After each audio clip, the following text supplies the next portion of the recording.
usted la siguiente. Muy bien. Acá tenemos algo sobre epidemiología, la incidencia de VIH. Tenemos en el año 2020 37.7 millones de personas que vivían con el VIH, no en estadio de SIDA.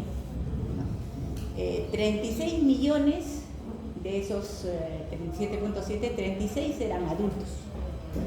1.7 eran niños, o sea, hasta los 14 años. Y 53% de todas las personas que vivían con el VIH son mujeres y niños. ¿Algo, señora?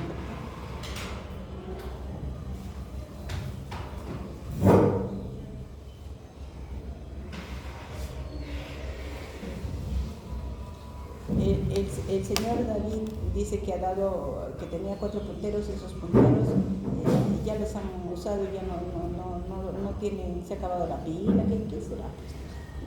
Entonces ahorita no tenemos ningún puntero. A ver si nos pueden facilitar para mañana, para otros días, un puntero para que lo pueda tener exclusivamente en mi delegado, porque así no se puede trabajar. Y otra cosita que le dice usted al señor, han arreglado de tal forma este aparato para poder pasar las imágenes, que las imágenes se ven pequeñitas. Yo no sé por qué. Me gustaría que venga ese señor y que vea el tamaño de imagen que nosotros podemos ver y que los alumnos pueden ver. Y yo no sé, hay muchos alumnos que los veo con lentes. No sé si de atrás pueden mirar la imagen tan pequeña que proyecta ahora estos proyectores. Antes estaba mejor, lo han movido. Todo es un lío. A mí me gustaría que ahorita se pudiera pasar por la 304 y ver el tamaño de las imágenes que se me parece en el cuadro de seguridad. Porque tenemos que darle facilidades.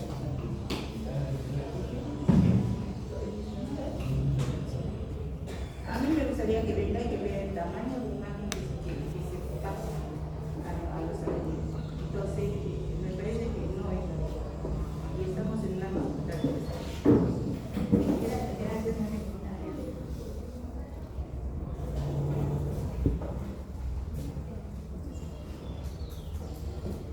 muy bien, estábamos que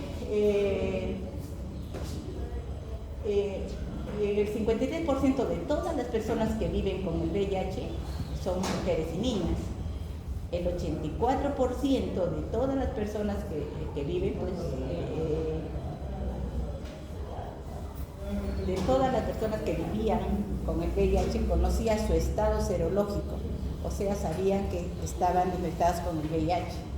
Pero alrededor de 6.1 millones de personas no saben que estaban infectadas con el VIH. Con eso quiero decir que hay gran cantidad de personas que portan este virus pero no saben que están infectados. El VIH está ocasionado por el retrovirus, ¿no? Este retrovirus se caracteriza por poseer la enzima transcriptasa reversa y va a producir daño en las células a las que invade. Ya esta célula no va a ejercer las funciones que normalmente hacía y se van a replicar. Una vez infectadas estas células por este virus se va a replicar sin romper la célula huésped y va a ocasionar infecciones prolongadas, como es el caso de la infección de VIH. Son termosensibles, quiere decir que se van a inactivar a 56 grados centígrados en 30 minutos, ¿no? Se mueven, no es tan rapidito. Y resisten a la luz ultravioleta y son sensibles a la lejía, al etanol y al hidróxido de sodio.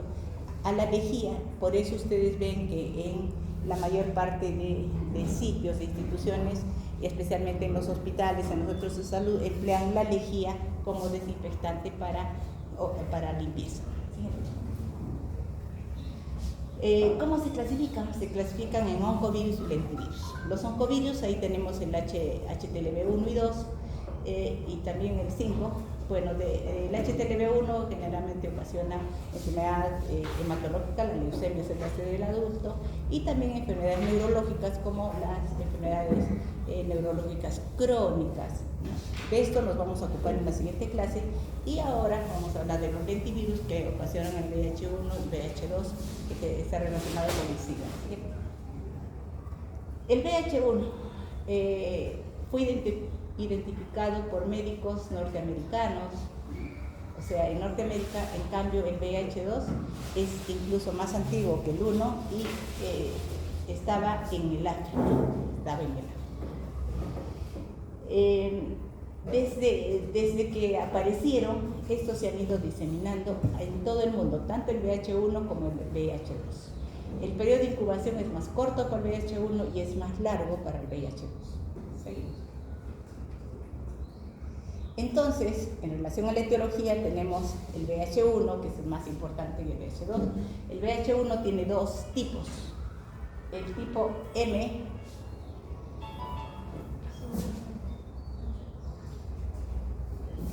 señora escritora, ya me comuniqué con la señora Angélica.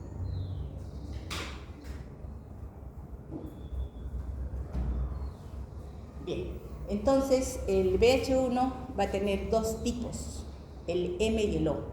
El M a su vez tiene 11 subtipos, estos son importantes, ¿no? Que los dan con las letras del abecedario, desde la A hasta la K. Y el O con virus heterogéneos. ¿Por qué está marcado el B con rojo, no? Este subtipo B tiene que ver con relaciones homosexuales.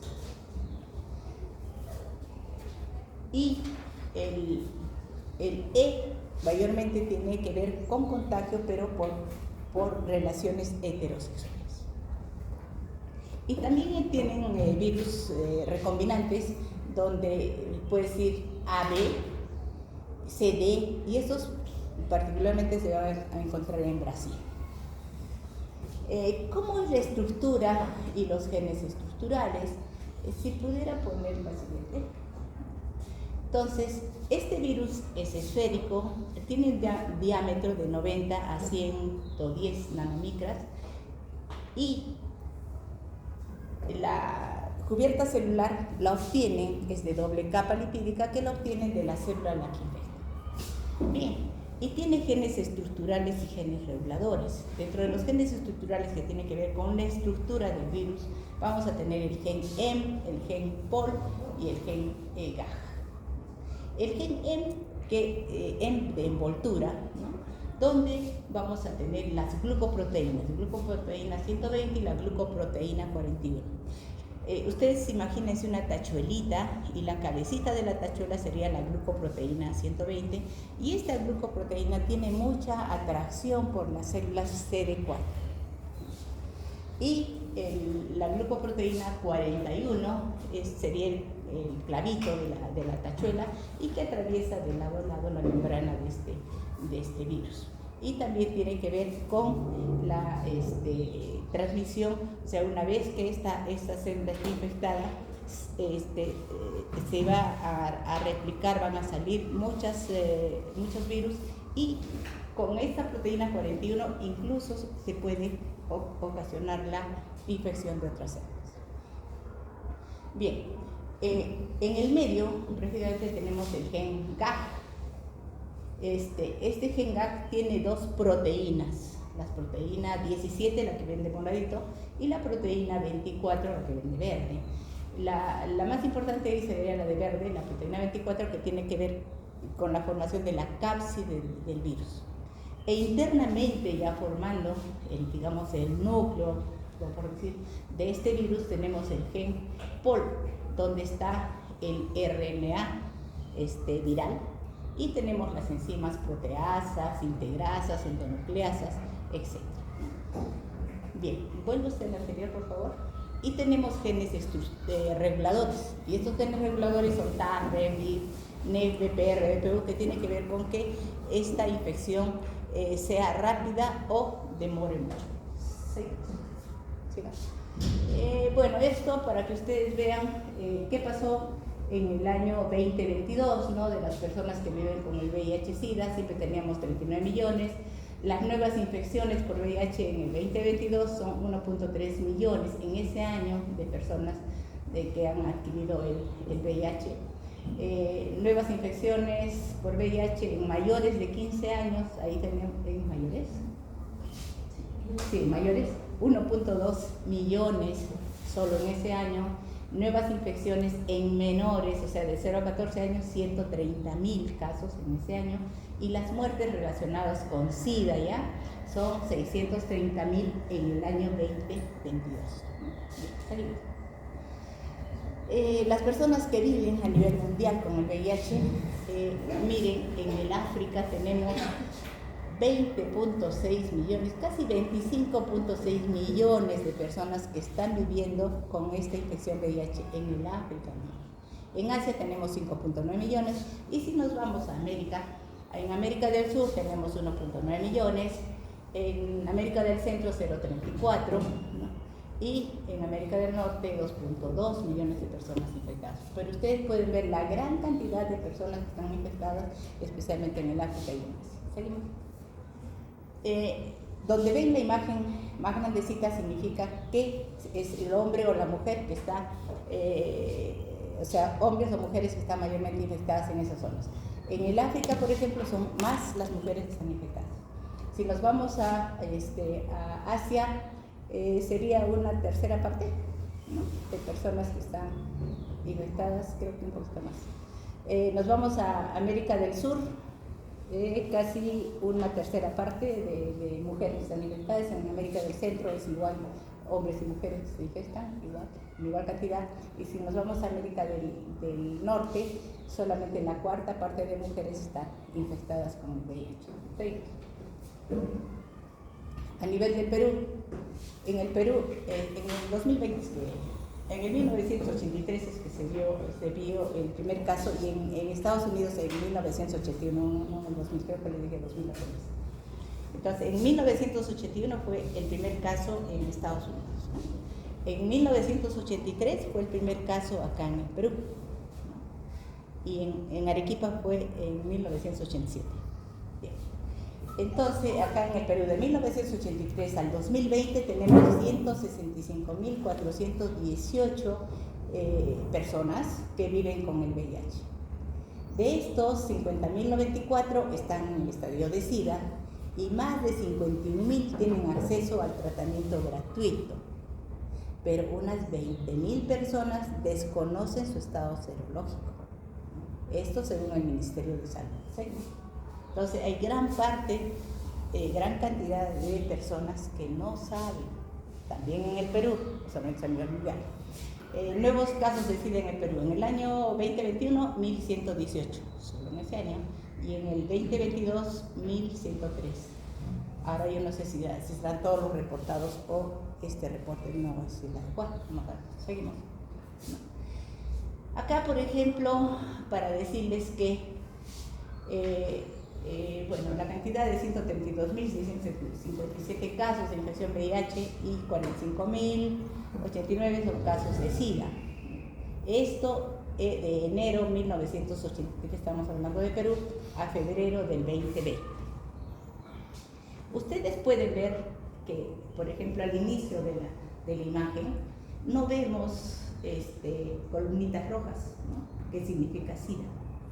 SIDA son las columnitas rojas y en la línea azul son las personas que están infectadas con VIH. Bien, entonces en un inicio no había personas que estaban con SIDA, eran muy poquísimas, 1, 3, pero ustedes pueden ver a través de los años cómo han ido aumentando los casos de SIDA, y en el año 20, no vamos a poder acabar con tanta cosa, en el año, vamos a ir al 19, 2018, ¿no? Solo en ese año eran 1.614 personas que estaban en estadio de SIDA. Y pueden ver cómo, en relación a los solamente infectados con VIH, cómo han ido aumentando incluso grandemente, y en ese año, en el 2018, reportan 7.649 casos de infectados con VIH, ¿no? O sea, ustedes pueden ver que cada año cómo aumentan los casos de SIDA y cómo aumentan las personas que están infectadas con el VIH. ¿Seguimos? Acá para ver la relación entre hombre y mujer, y actualmente estamos entre 1.2, 1.3 mujeres en relación a 4 varones. Sí. Acá, para decirles que según grupos de edades, cómo están aumentando los casos de VIH, ¿no? Sí, el color moradito, ¿no?, se refiere a los varones y casi es un 80%, y las mujeres en color algo rosado son 20%. Y las edades, el grupo de edades en las cuales del 2012 al 2016 estaban infectados, tenemos a partir de los 20 a 24 años hasta los 45 a 49 años, un buen porcentaje, pero este porcentaje ha ido aumentando del 2017 al 2021, ¿no? Incluso los de 15 a 19 años también han aumentado. Eso es lo que se ve en esta diapositiva. Seguimos. Las vías de contagio son vía sexual, vía vertical, o sea, de madre e hijo, y vía parenteral a través de la sangre. Bien, la vía sexual es la más preponderante, con 99.52% de personas que se infectan por la vía sexual. Y esto va de 1983 al 2023, al 2023, ¿no?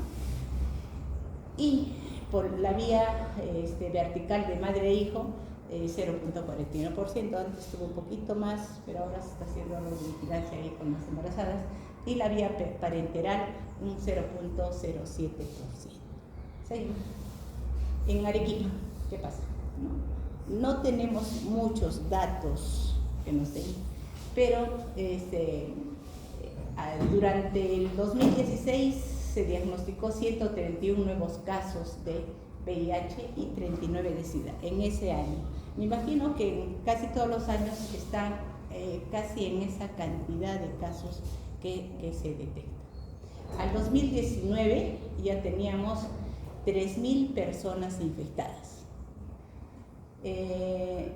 Las personas que llevan el tratamiento Targa, esto fue hasta el 2019, 1.622 personas, que nos hacen un 55%. Y nosotros estamos ocupando el 5º lugar en infectados a nivel del Perú. Estamos en el 5º lugar. ¿Cuándo iremos al 4º? Bien, esto en relación a Arequipa, los departamentos, las provincias que llevan mayor cantidad de infectados, y acá tenemos, por ejemplo, Camaná e Islay o Mollendo, que son especialmente en las épocas de verano, donde va mucha gente a visitar, y ahí es donde hay mucha posibilidad de contagiarse, ¿no? Hay personas, yo tuve la oportunidad de ir cierta vez, ¿a dónde fue? A Camaná, sí, y cómo hacen sus carpas en la playa, ¿no? Hacen sus carpas, y más allá están por las cafeterías, cafetines y qué sé yo. Entonces, ¿qué pasará dentro de esas carpitas? Eso no lo sé, ¿no? Pero si así lo permiten los consejos y tantas cosas, porque deberían de irse mejor a los hoteles, hostales, y no estar así en carpas en la playa. Bien, igualito ocurre en Mollendo, y ahí vienen las embarcaciones, los barcos también, y que puede venir gente que está infectada y puede pasar. Y en Caylloma, también por los turistas que van a visitar esas zonas. En relación a la patogenia, habíamos hablado de que el virus tiene su componente, el gen M con la glucoproteína 120, que tiene mucha afinidad por la proteína CD4, ¿no? Entonces hay una fuerte atracción entre esta glucoproteína 120 y la CD4. Miren, apenas la veía, entusiasmada. Muy bien, seguimos. Entonces, el VIH va a infectar en el ser humano principalmente a los linfocitos TCD4 y células de la línea de los macrófagos. Y en estos tenemos a los monocitos, a los macrófagos alveolares del pulmón, a las células dendríticas de la piel y células de la microglía del cerebro, ¿no? Entonces, estas células son las que más se pueden infectar con el VIH, ¿sí, no? Bien. Acá vamos a tener en la primera diapositiva, ¿no? Este es un problema. La molécula 120, ¿no? Que se va a unir a la CD4. Y esta es una célula que tiene en su membrana celular este correceptor, que es CXR4, si se relaciona con los linfocitos, y CCR5 con los nucleos. Muy bien, entonces, este correceptor siempre tiene que estar presente en las células que se vayan a infectar. Si por alguna causa hay mutación o no está presente este correceptor, no se va a producir mutación. ¿Sí? Muy bien. Entonces, cuando se pone en contacto el CD4 con la glucoproteína 120, de la glucoproteína 120 le va a salir como 3 asitas, ¿no? De 1, 2, B3. Y es el asa B3 que se va a unir al correceptor. Una vez que se une al correceptor, ocurre un cambio estructural. Este cambio estructural equivale a que la glucoproteína, la 41, se elongue y atraviese la membrana de la célula que le haga como una compuerta, como un tunelito, para que eso le llama dominio de fusión, para que todo el contenido del virus penetre al citoplasma de la célula que va a quedar infectada, y a eso le llaman fusión. Entonces, esta es la forma como se produce la infección. Seguimos. Bien, entonces apenas se produce la infección, ¿qué hace la transcriptasa inversa? La transcriptasa inversa en menos de 6 horas hace destruir a la cadena de ARN viral y construye un ADN viral. Primero una cadena y después la cadena complementaria. Estas posteriormente, gracias a la endonucleasa, penetran dentro del núcleo de la célula que están infectando. Y después, gracias a la integrasa, la enzima, va a unirse al genoma, al núcleo de la célula que está infectando, al genoma, y desde entonces, esta célula, cada vez que se active, no va a ejercer las funciones de antes, sino va a traducirse en proteínas virales. Se van a formar nuevos virus, ¿no? Se transcribe a proteínas virales, se traduce a las proteínas más específicas y posteriormente se ensamblan, ¿no? Y va a la parte interna de la membrana celular y sale posteriormente sin romper a la célula que están infectando, ¿no? Eso es lo que ocurre. Ok, seguimos. Acá lo mismo, siga. Muy bien. Entonces, ya sabemos cuáles son las células blanco, sigan la anterior a estas, ¿no? Entonces, a medida que pasa el tiempo, estas células infectadas también se van muriendo, entonces va a la muerte celular y se va destruyendo el sistema inmunológico. De tal suerte que cuando ya estamos en 500 linfocitos CD4 o por debajo de 500, ya nos vienen las enfermedades oportunistas. Y cuando ya están en 200 linfocitos CD4, ya el paciente va a estar en estado de SIDA. Seguimos. Las vías de transmisión, hemos dicho que son sexual, sanguínea y perinatal, ¿sí? En relación a la vía sexual, tenemos dos formas, las relaciones que tienen entre varones y las relaciones de varón y mujer, ¿no? O sea, homosexuales y heterosexuales. Las relaciones homosexuales, tenemos que el canal anal, la mucosa no es tan gruesita como la mucosa vaginal. Entonces, cuando se tienen relaciones sexuales, el que hace de pasivo tiene más posibilidad de que se fraccione la mucosa anal y por ahí puede penetrar el virus. Se dice que en un eyaculado, ¿no?, seminal, se contiene 135.000 macrófagos y 14.000 linfocitos.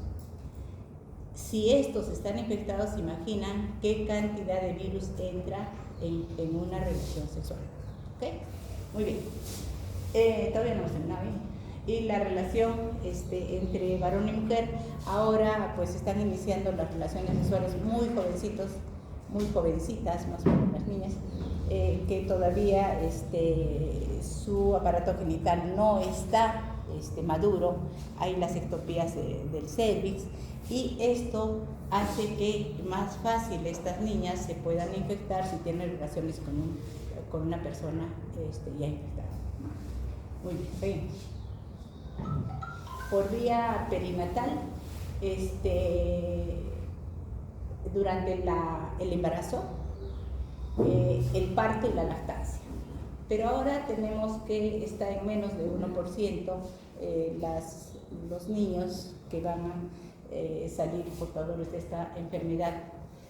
¿Por qué? Porque las mamás están siendo, o una persona gestante siempre está siendo controlada en los centros de salud o en los hospitales, y apenas las detectan a una embarazada, le hacen el ELISA para VIH para ver si está infectada o no, y si estuviera le comienzan a tratar, ¿no? Bien, seguimos. Por vía parenteral, la transmisión a través de la sangre, o sea, más en las transfusiones, pero ahora se hace mucho el tamizaje en los bancos de sangre, por lo tanto hay menos posibilidad de que se infecte, pero se corre el riesgo de que la persona, el donante, puede estar en el periodo de ventana donde el ELISA todavía es negativo y sí se tiene el virus en esa sangre, ¿no?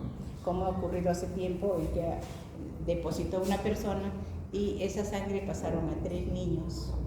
A los niños no se les puede pasar por medio litro de sangre, ¿no?, sino que pasan 100 centímetros, 90 centímetros, qué sé yo, lo que requiere una transfusión, y quedaron 3 niños. Bueno, y ahora lo que se está haciendo es la autotransfusión. ¿Qué significa eso? Por ejemplo, yo me voy a operar de acá a un mes, entonces me dice mi médico tratante, usted va a requerir que deposite sangre. Entonces, yo deposito mis 500 centímetros de sangre, me lo tienen guardadito ahí con mi nombre, y ni siquiera le hacen tamizajes ni cosas por eso. Está guardado. Y el rato de la operación, si necesitan esa sangre, me la pasan. Pero si yo no la voy a necesitar, ya cuando vaya, como eso se queda, no me la van a devolver, ¿no? Entonces, cuando alguien la necesita, ahí sí hacen todo el tamizaje, y si es una sangre que pueden pasarla. Sí, ok, eso es lo que es. Seguimos. También por vía parenteral tenemos la transmisión en usuarios de drogas endovenosas. Se dice que estos drogadictos a veces se reúnen en un círculo y con una misma jeringa se están pasando la droga. Entonces, si alguno está infectado, los otros corren el riesgo de infectarse. Seguimos.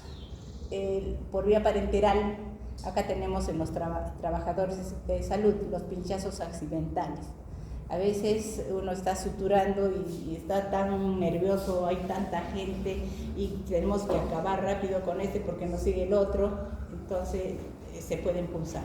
Actualmente creo que en las emergencias emplean 2 pares de guantes por trabajador, ¿no? Especialmente los que van a estar suturando. Así todo, siempre la aguja pasa, aunque se limpie un poquito puede entrar todavía el virus ahí. Entonces son los pinchazos accidentales que hay que tener mucho cuidado, ¿no?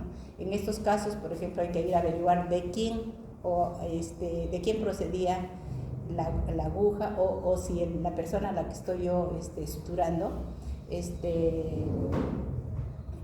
tiene el ELISA para VIH o no. Entonces le hacen el ELISA a esa persona y también le hacen al que está suturando, porque no vaya a ser que el que está suturando está infectado y le van a echar la culpa al paciente, ¿no? Entonces de todo puede pasar. Y nosotros somos peruanos y todo está al revés. Muy bien. Acá, para indicarles que en línea negra son los linfocitos CD4. En línea roja son el virus. Bien. ¿Qué pasa? Y tenemos acá la infección primaria, que son hasta 12 meses, más de 12 meses, casi como 16 meses. Y luego viene el periodo de latencia clínica, que es por años. Acá le han puesto solamente 5 años, suele ser un poco más. Y luego la fase sintomática, que le está poniendo desde el 6 hasta los 11 años. Bueno, entonces, ¿qué pasa con los linfocitos CD4? Nosotros tenemos más de cerca de 11.000 linfocitos CD4, normalmente.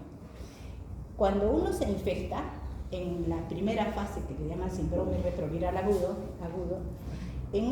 solamente en ese tiempo, que son casi 14, 16 meses, bajan esos linfocitos a más de la mitad. Pero nunca, por más que ya estemos en la fase de latencia, nunca van a volver a ser la misma cantidad, viene a ser menos de la mitad, y de ahí comienzan a disminuir gradualmente. ¿Qué pasa con la carga viral? ¿No? En rojo. Pues entró el virus, y como solamente en el síndrome retroviral agudo aumenta grandemente, pero posteriormente cae, y a medida que pasa el tiempo en la fase asintomática, se sigue reproduciendo, pero no es tanto, hasta la fase de SIDA, donde sí aumenta grandemente la cantidad de este virus. Eso, la siguiente. En relación a la clínica, tenemos acá que esta infección VIH pasa por 4 síndromes o 4 estadios. 1, el síndrome retroviral agudo. 2, la infección asintomática o periodo de latencia clínica. 3, la infección sintomática precoz. Y la 4, la infección avanzada o SIDA. ¿Qué pasa en el síndrome retroviral agudo? Que es la infección primaria. Pase por favor. Entonces, esta es la primoinfección, o que también llama síndrome retroviral agudo, que nos dura casi 2 meses, más o menos, ¿no? Generalmente es sintomático, pero en un 50, unos dicen 50-70%, acá en esta diapositiva dicen 50 a 90%. Quiere decir que hay un porcentaje de personas que no hacen esta primoinfección, pero resultan infectadas. Bien. Aparece 2 a 6 semanas post-exposición, ¿no? Y se presenta generalmente como un síndrome mononucleósico. ¿Qué significa eso? Que el paciente puede tener fiebre, puede tener un rash, puede tener faringitis, la presencia de linfadenopatías, artralgias, mialgias, cierta letargia, compromiso del estado general, anorexia, bajan de peso, ¿no? Entonces, no todos van a tener toda esta sintomatología, algunas de esas sintomatologías la presentan. Y durante este periodo es que se produce la seroconversión. Antes de que haya la seroconversión, o sea que la ELISA salga positiva, le llaman el periodo de ventana. Desde que el paciente, la persona, tuvo relaciones y se contagió hasta la seroconversión, en este periodo de ventana, son contagiantes. No saben que están infectados, pero si van a tener relaciones con su pareja o con otras personas, van a contagiar. ¿Correcto? Seguimos.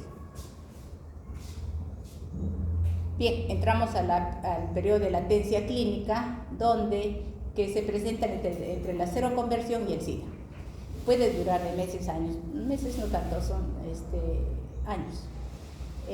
Pero en este periodo de latencia clínica siempre los virus se están replicando, ¿no? 10 a la 9 billones por día. Y esto ocasiona disminución del recuento del linfocito CD4. 50 células por milímetro cúbico por año. Y el paciente está asintomático. Seguimos. La infección sintomática precoz puede ser con o sin linfadenopatía generalizada persistente. Acá los linfocitos TCD4 ya están menos de 500 células por milímetro cúbico y aparecen los primeros síntomas de enfermedades por inmunodeficiencia. y aumenta la posibilidad de que se evolucione así. La siguiente. ¿Qué enfermedades puede presentar? Candidiasis orofaríngea. ¿No? Cuando ustedes examinen siempre boca en los pacientes, o siempre tienen que examinar boca, fíjense si hay lesiones blanquecinas de hongos, siempre sí. Si ustedes por casualidad encuentran lesiones blanquecinas por hongos, piensen, la primera posibilidad será infectado por VIH, pero no hagan pues un laberinto por eso.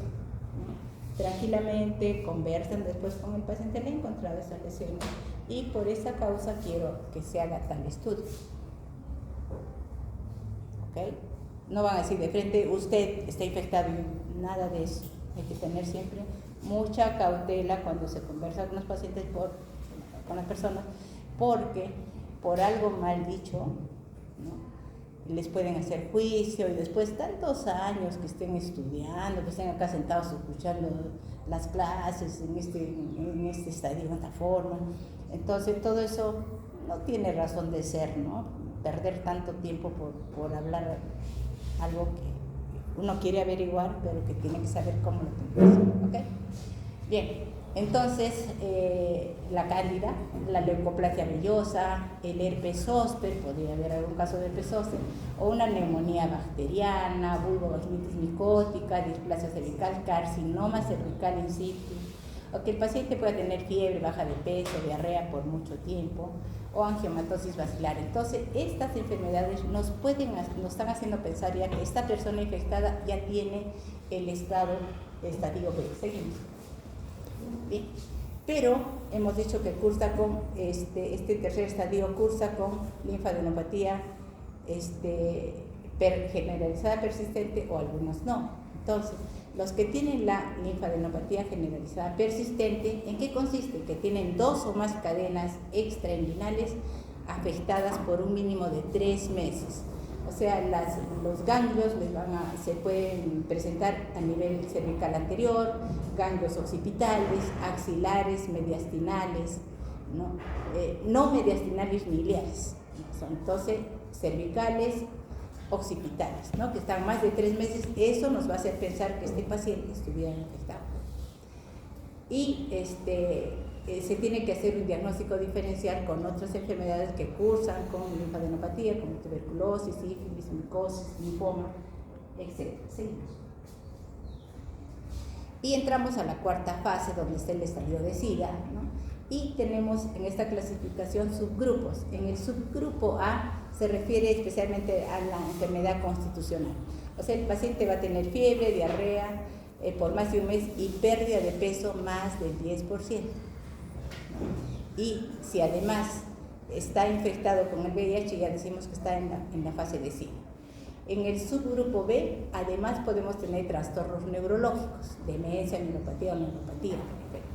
En el subgrupo C van a haber infecciones asociadas, y acá tenemos en el C1 las infecciones oportunistas, en el C2 vamos a tener la leucoplasia vellosa, Muget, herpes zóster, bacteriemia por salmonella, nocardiosis y TBC pulmonar. En el subgrupo D ya vienen los cánceres, sarcoma de Kaposi, linfoma no Hodgkin, y en el subgrupo E otras enfermedades que no habíamos considerado. Seguimos. Esta diapositiva, si ustedes se fijan, es en categoría clínica en relación al recuento de los linfocitos CD4. Tenemos, si están en menos de 200 los linfocitos CD4, ya sea que estén en estadio asintomático o sintomático, que estén en categoría C, condición de indicador de SIDA, puede pasarle ya se dice que está en estadio de SIDA, ¿no? Ok, o sea, menos de 200 y que tenga categoría C. Seguimos.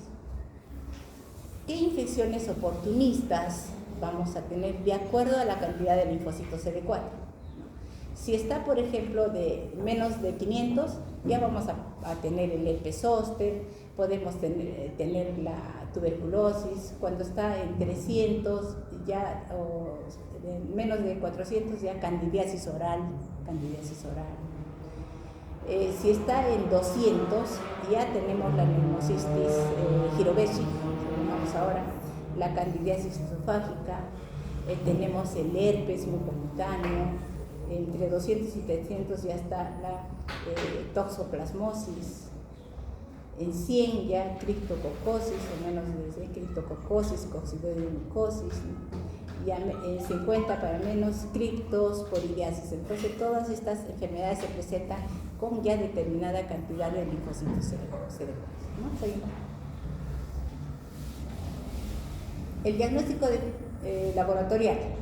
¿Qué pruebas tenemos que pedir a un paciente en el que sospechamos que tiene esta infección? El ELISA para VIH, sale ELISA positivo, le hacen otra más, 2, y luego le hacen la prueba confirmatoria. Mandan el plasma de esta persona a Lima, todavía está mandando, donde hacen Western blot o inmunofluorescencia indirecta. También en pacientes en los cuales no podemos hacerles todavía estas pruebas por el tiempo de enfermedad, el antígeno P24 se puede hacer, la reacción en cadena de la polimerasa y cultivo de virus. Seguimos, por favor. Seguimos. Acá yo les voy a pasar las diapositivas, entonces ustedes pueden ver en quiénes pedimos el ELISA, todo eso seguimos. Bien, la prueba de ELISA. ¿Qué significa la prueba de ELISA? Hacemos este método enzimático en el cual se detectan toditas las proteínas del virus, toditas las proteínas del virus. Por eso dicen el principio de Santos, toditas las proteínas virales, ¿no? Y cada vez están mejorando las generaciones. Con decirles, para la cuarta generación han adicionado ya el P24, o sea, está siendo más efectivo como para darnos un diagnóstico verdadero. Bien, seguimos. El Western blot, en cambio, va a detectar proteína por proteína del virus que esté infectando, ¿no? Del VIH, proteína por proteína. La otra son SANS, toditos, acá proteína por proteína. Y tiene, por ejemplo, más especificidad y sensibilidad, cercana al 100%. La otra tenía un 99%. Seguimos. Bien, ahora hablamos de la terapia antirretroviral. ARV es antirretroviral. Bien, ¿cuáles son los objetivos? El objetivo clínico, en el cual hay que reducir la morbimortalidad, o sea, la enfermedad y cómo va evolucionando esta enfermedad, y mejorar la calidad de vida del paciente. Si yo lo mejoro, le doy el tratamiento, pues va a vivir mucho más tiempo. Eso. Virológico, en el cual tengo que reducir la carga viral a niveles indetectables, ¿no? En el menor tiempo posible, entre 4 a 6 meses de tratamiento, ya debe de estar en indetectable, y tiene que ser en forma duradera. Pero indetectable, ¿qué significa? Que todavía hay siquiera 40 copias de RNA viral por centímetro cúbico de sangre, 40 a 50. Por eso es que nosotros debemos de dar el tratamiento de por vida, porque si suspendemos el tratamiento, de nuevo van a comenzar a replicarse los virus. ¿Okay? El periodo inmunológico, que significa restaurar y preservar la función inmunológica, tanto cuantitativa, o sea, que tiene que aumentar la población de los linfocitos CD4, o sea, tienen que llegar a los valores que antes prácticamente teníamos, tenemos que aumentar estos linfocitos. Y esto es importante que se logre, ¿no? El objetivo inmunológico, restaurar y preservar la función inmunológica, aumentar el número de linfocitos CD4. Terapéutico es el uso racional de los fármacos antivirales para mantener esa opción de que tiene que estar a niveles indetectables. Evitar la resistencia, quiere decir que si yo indico el tratamiento debe de cumplir a la hora que se le dice todos los días, no cuando yo quiera y que me olvide. Facilitar la adherencia al tratamiento. Evitar las fallas, o sea, todo eso se tiene que conversar con el paciente cuando se va a iniciar el tratamiento, y hay que ver qué efectos adversos e interacciones con otros medicamentos. Todo eso se tiene que ver en el objetivo terapéutico. Y epidemiológico, que tenemos que reducir la transmisión de la infección. ¿Qué familia de antirretrovirales tenemos y cuáles son los mecanismos de acción? Tenemos los inhibidores nucleósidos de la transcriptasa reversa y los inhibidores no nucleócidos de la transcriptasa reversa. Los nucleócidos van a actuar, ambos actúan en la transcriptasa reversa. Los nucleócidos inhiben la enzima transcriptasa reversa, pero ¿cómo? Tanto que inhiban, ¿no? Van a impedir que se forme el RNA viral. Y los inhibidores no nucleócidos, esos son más bien que van a inhibir, se unen a la transcriptasa reversa, no la dejan trabajar. Los inhibidores de las proteasas, que inhiben a la proteasa, vamos a ver qué sean, inhibidores de fusión, a veces se impiden que se una el virus a la célula, no entre el virus a la célula. Los inhibidores de ingreso, que son antagonistas del correceptor CCR5, que bloquea la unión al correceptor, lo que les dijimos de que las células tienen sus correceptores y tienen que unirse.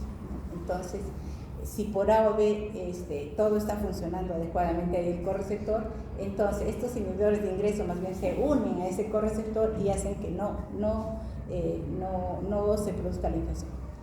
Los inhibidores de la integrasa, que bloquean la reacción de la transferencia que une el ADN viral al genoma de la célula. La integrasa, que hacía, que facilitaba que el virus entre al genoma, ¿no? Entonces los inhibidores de la integrasa van a impedir eso, bloquean, ¿no? La entrada del ADN viral al genoma, no permiten que entre al genoma. Ok, seguimos. La terapia antirretroviral ya le hemos dicho ya en qué consiste. Seguimos. Bien. Acá, para explicar qué hacen los inhibidores nucleótidos y los no nucleótidos. Acá entró el virus dentro de la célula, está en el citoplasma y la transcriptasa reversa está copiando el ARN viral a ADN viral. Entonces, es nucleótido a nucleótido para formar el DNA viral. ¿Qué hacen los inhibidores nucleótidos? Van a unirse acá impidiendo que se fijen los nucleótidos para formar el DNA viral. Ahí es donde. Y los inhibidores no nucleótidos, acá tenemos la transcriptasa reversa, se van a unir ahí justo en la transcriptasa reversa y no la van a dejar trabajar. Esa es la función que tienen estos inhibidores nucleótidos y no nucleótidos.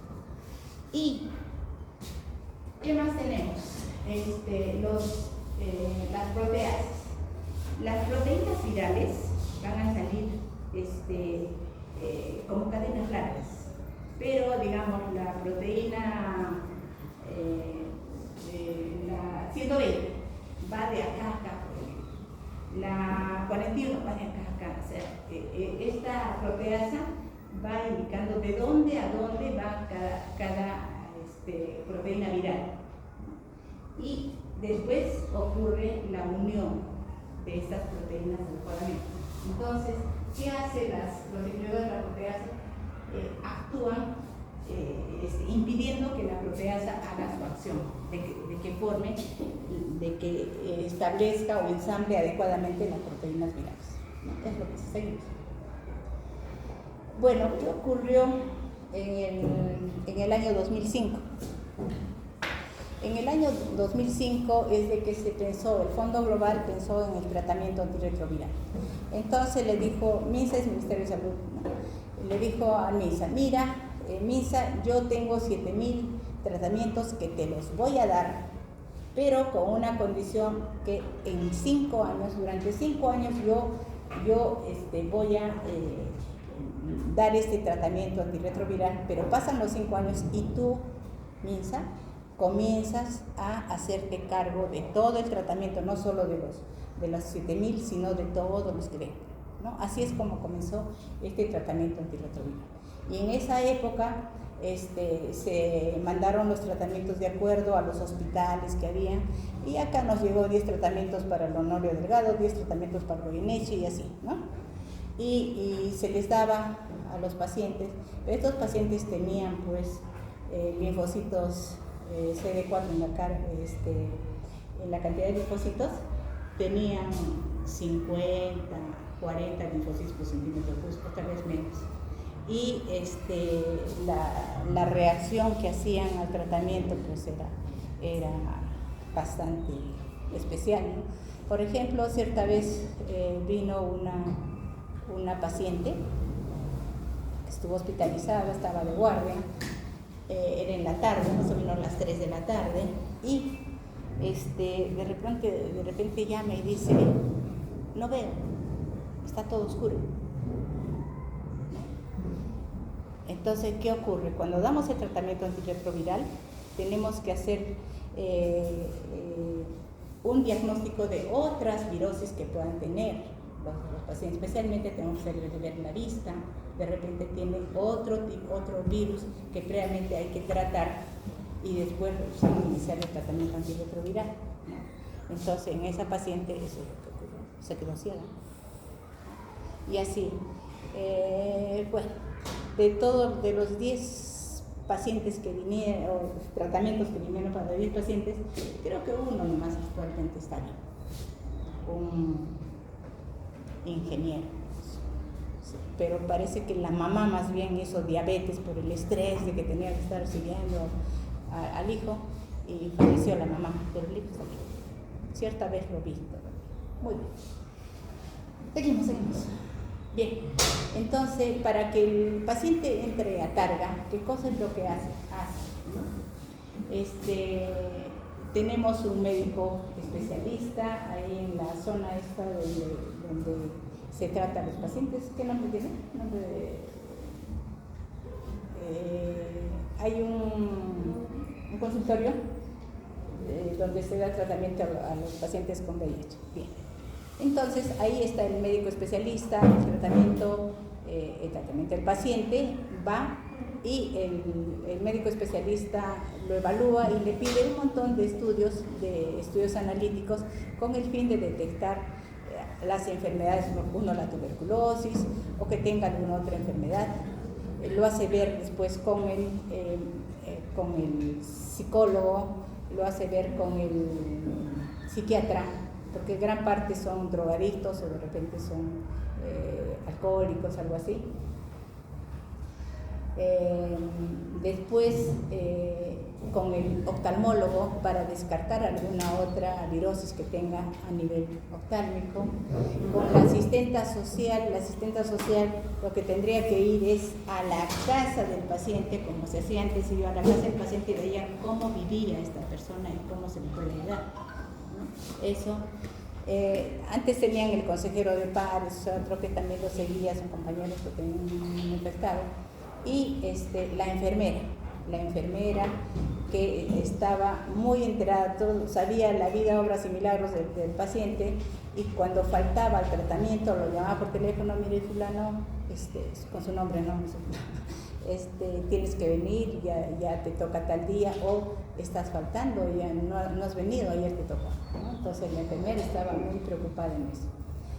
Entonces esas eran las funciones de ellos. Entonces una vez que venía con todos sus resultados, el médico especialista revisaba si tenía algún tratamiento, tenía que darle, y después de ello lo ingresaba, le hablaba del tratamiento antirretroviral, pero esta persona iba con una acompañante que le llaman la persona de soporte, ¿no? Entonces podía ser su mamá, su esposa, su hermana, su amigo, su amistad íntima que sabía del caso del paciente, porque no porque yo estoy infectada cuando ella sí tiene que saber toda la gente, no. Entonces iba con esa persona más y el médico le explicaba todo en qué consistía el tratamiento antirretroviral, y eso significaba la adherencia al tratamiento, ¿no?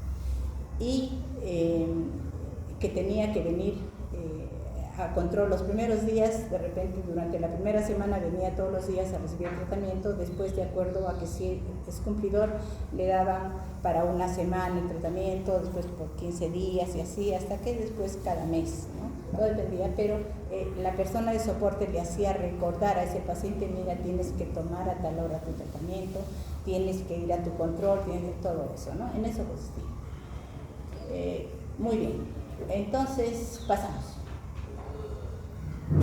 Acá tenemos los inhibidores, lo que ya hemos hablado sobre el tratamiento antirretroviral, donde actúan los inhibidores de la transcriptasa reversa, los inhibidores no nucleótidos, y acá hablaremos de los medicamentos.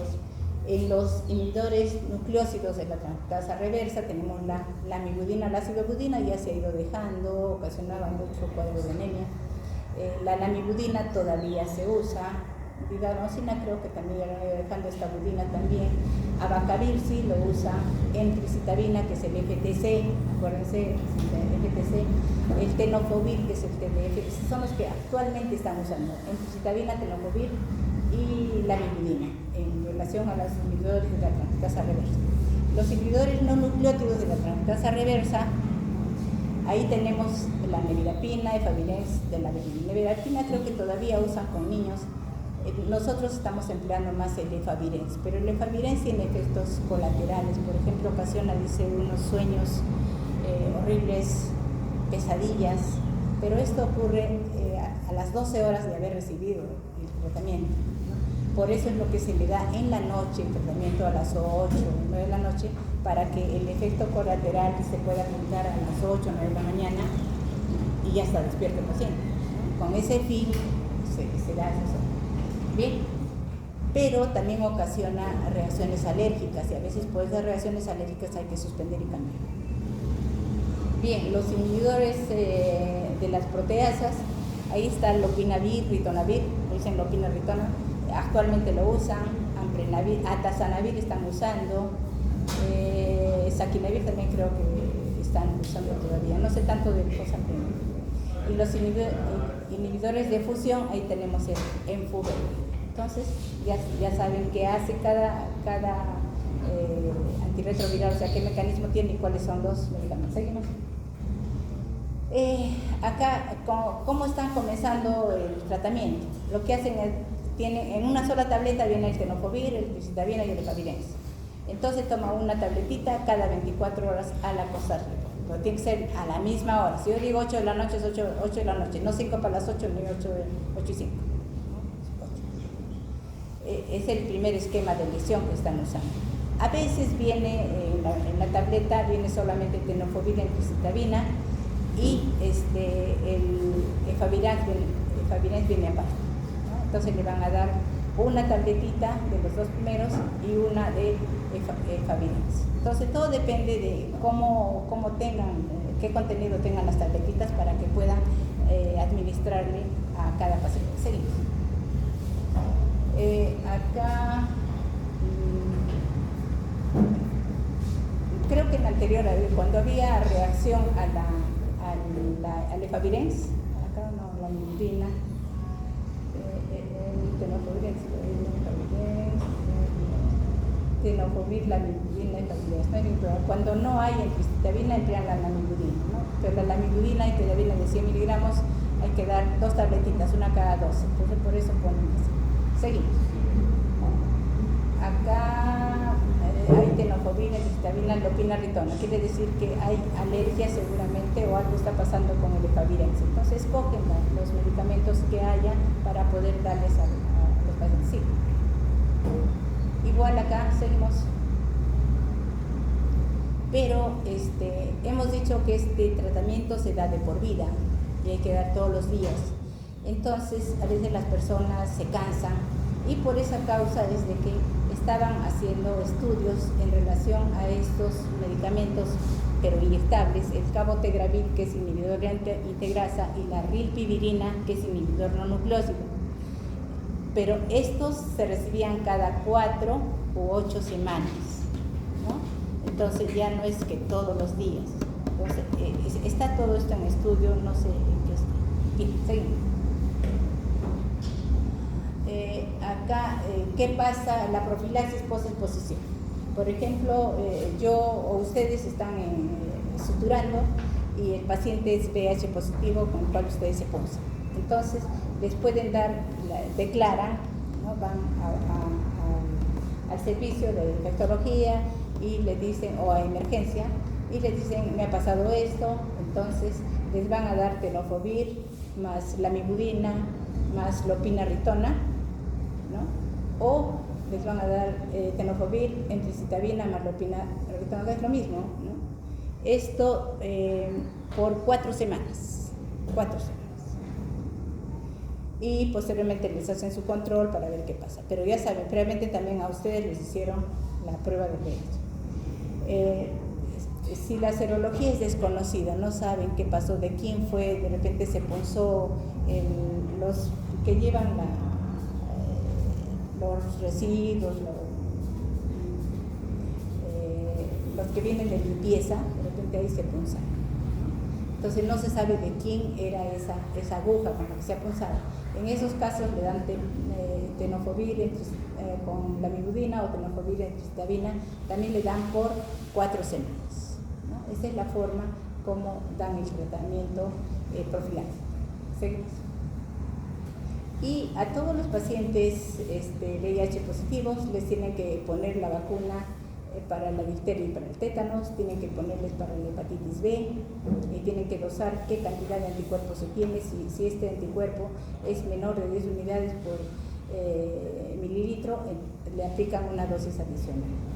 Y también siempre tienen que ponerse la vacuna para la influenza estacional anualmente. Seguimos. La prevención, ahí sí todos tenemos que actuar. La restricción de transfusiones de sangre y hemoderivados. Siempre la restricción de hemoderivados actualmente a los pacientes que tienen hemofilia ya les dan el factor que les falta. Hay que promover la autotransfusión, lo que les había explicado. Hay que hacer análisis previos a trasplante de órganos a la persona en la cual se va que es donante. Detección de anticuerpos antes y después de 3 meses al donante antes de una inseminación artificial. Informar sobre peligros de embarazo en mujeres de grupos de riesgo. Practicar cesárea a toda madre infectada que no reciba tarda, ¿no? Porque a veces viene la paciente gestante y le preguntaron, ¿y usted vino a sus controles? No lo ha venido. No les tienen que hacerles ahí la cesárea. Pero si la paciente recibe tratamiento y va a requerir que le haga cesárea, no requiere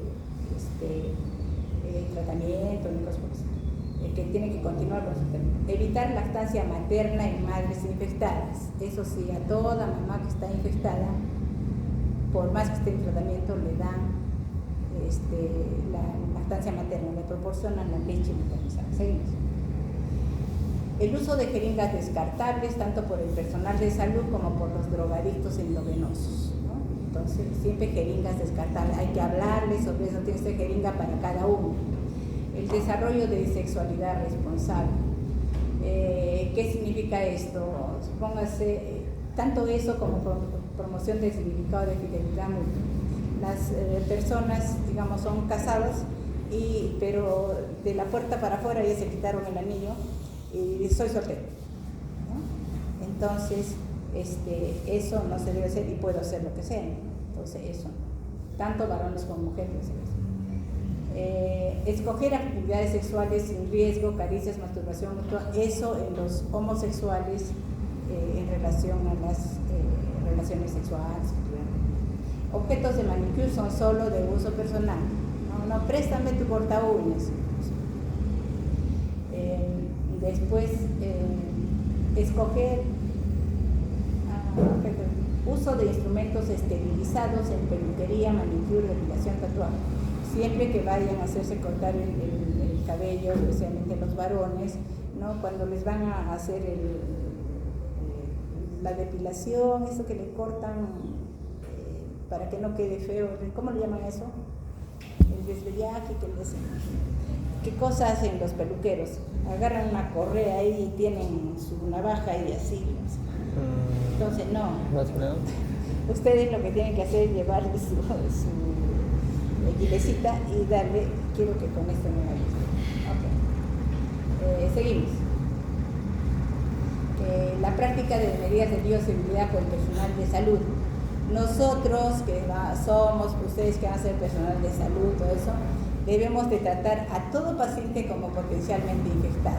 O sea, cuando nosotros estamos mirando al paciente, tenemos que observar si tuviera alguna lesión o está con algún tipo de sangrado, una secreción. Si eso está ocurriendo, no vamos a ir a poner nuestra mano ahí, pues, porque vamos a examinar. Entonces, en esos casos, si va a ser necesario examinar esa parte, nos ponemos guantes. Y para ello siempre tenemos que fijarnos si tenemos lesiones en las manos para ir con guantes a examinar los pacientes.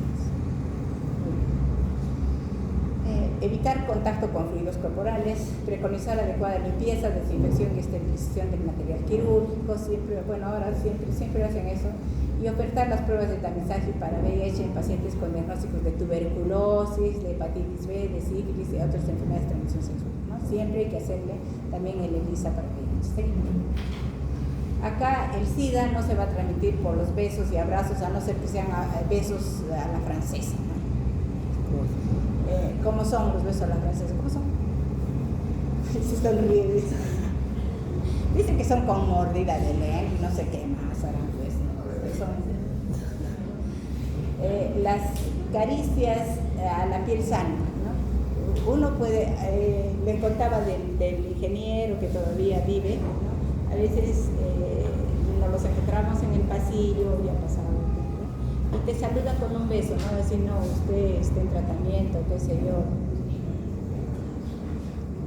O te tocas, no porque va a tocar me van a transmitir el VIH.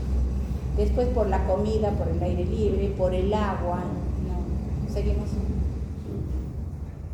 Seguimos también eso.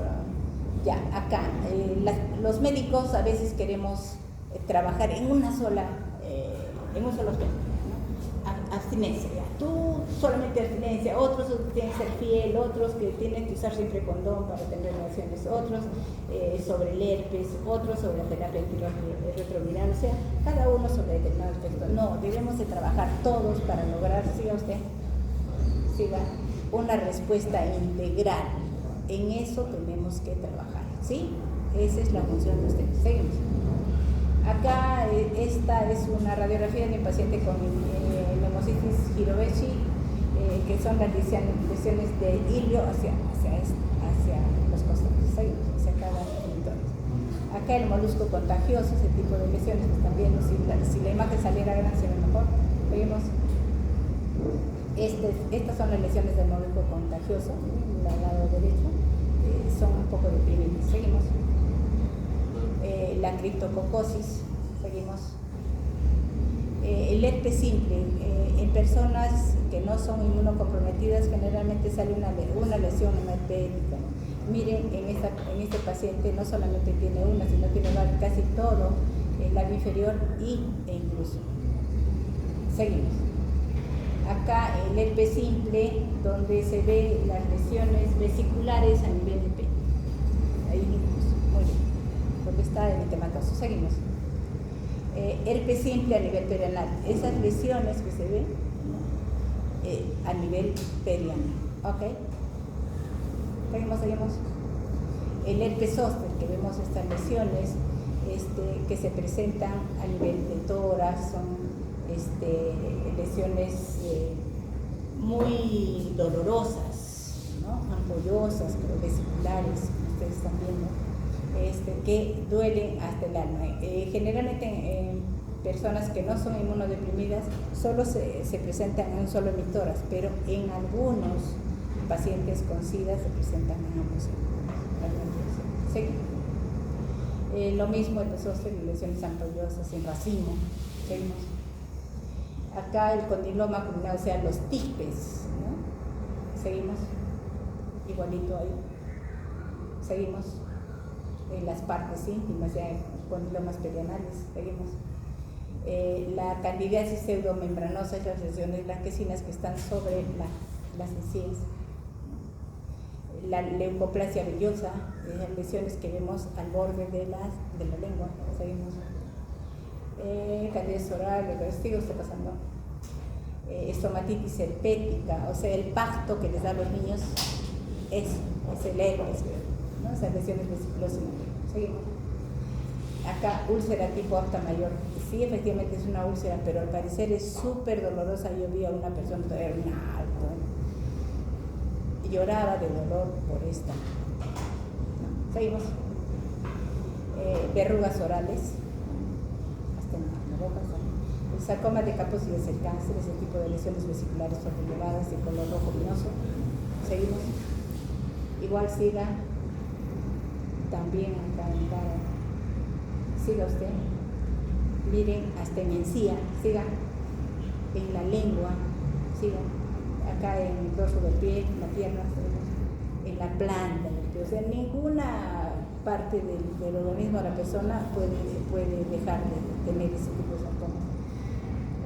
Por supuesto, en una sola persona, no va a ser en todos los sitios. En caso de la criptococosis, que ocasiona una meningitis, en el cual ven el edema como está desviando la línea media hacia el lado derecho. Bien, entonces el diagnóstico se hace por punción lumbar y el tratamiento es la anfotericina B con la profilaxis con nosotros. Seguimos. Acá la toxoplasmosis, esas imágenes que ustedes ven, de los de abajo lo llaman los ojos de búho. Entonces el paciente tiene convulsiones, tiene manifestaciones neuropsiquiátricas, hace su vocalización, tenemos que saber el diagnóstico y el tratamiento de sulfadiazina, pirimetamina y la profilaxis con cotrimoxazol. ¿Seguimos? La tuberculosis.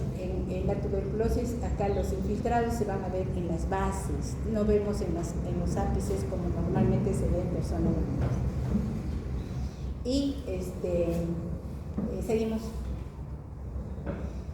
Y el tratamiento antirretroviral es como la línea del tren, ¿no? Tenemos un tren que está pasando. ¿Qué hace el tratamiento antirretroviral?